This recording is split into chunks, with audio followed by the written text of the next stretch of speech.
வணக்கம். நாடி ஜோதிடம். இந்த நாடி ஜோதிடம் என்பது சித்தர்களால் உருவாக்கப்பட்ட ஒன்று. பழங்காலத்தில் வாழ்ந்த அகஸ்தியர், சிவவாக்கியர்,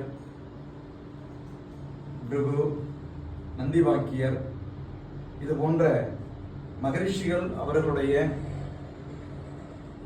தவ வலிமையினால பிரபஞ்சத்தினுடைய சூட்சமங்களை முழுமையாக அறிந்து இந்த பிரபஞ்சத்தில் பிறக்கின்ற ஒவ்வொரு ஜீவராசிகளும் எப்படி வாழப்போகிறது, வாழ இருக்கிறது,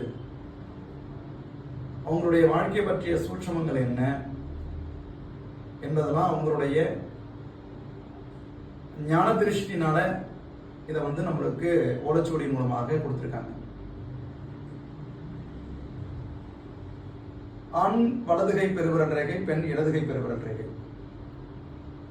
இந்த ரேகை ரொம்ப யுனிக். ஒரு ரேகை இன்னொருவருக்கு பொருந்தாது. ஒருவர் பிறக்கின்ற வருஷ மாசம் தேதிகள் பல பேர்கள் பிறக்கலாம்.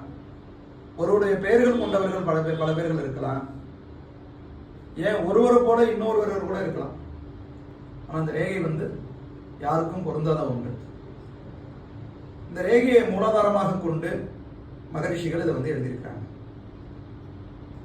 நம்ம கேட்கலாம், இப்ப பிறக்கின்றவர்களுக்கு எப்படி அன்னைக்கே மகரிஷி இதை எழுதி வச்சிருக்கிறாங்க அப்படிங்கிற ஒரு கேள்வி வரலாம். ஒரு மனிதன் உடல் அழிவு தரக்கூடியது ஒன்று, உடல் அழிவு தரக்கூடிய ஒன்று. ஆனா அந்த சோல்னு சொல்லுவோம், ஆத்மான்னு சொல்லுவோம். இந்த ஆத்மாவுக்கு அழிவே கிடையாது. அப்ப பிரம்மா நம்மளை படைக்கிறதுக்கு முன்னாடி என்ன பண்றாருன்னா, நம்ம செய்த பாவ கர்மா என்னவோ அதை ஒரு குடிய வச்சுதான் நம்மளை படைச்சிருக்கிறார். அப்படி படைக்கும் போது நம்ம எப்படி வேணாலும் வாழலாம் அப்படிங்கிற ஒரு சுதந்திரத்தையும் நம்மளுக்குள்ள கொடுத்திருக்கிறார்.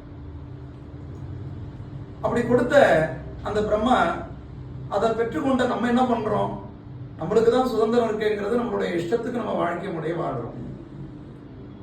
ரொம்ப சுதந்திரமா வாழ்றோம். என்ன வேணாலும் பேசலாம், என்ன வேணாலும் செய்யலாம். இதுல நிறைய சொல்லலாம். பாவங்கள் அப்படிங்கிறது நிறைய பிரிக்கப்படுது. அப்படி இஷ்டத்துக்கு வாழக்கூடிய நம்ம, அப்படி வாழ்ந்த நம்ம நிறைய மேற்கொண்டு பாவத்தை சேர்த்துக்கிறோங்கிறது யாருக்கும் தெரிய மாட்டேங்குது. அதை யாரும் உணர்றது கிடையாது. ஏன் இதை சொல்ல வரோம் அப்படின்னு கேட்டா, இந்த ஆத்மா ஆல்ரெடி பாவம் செய்த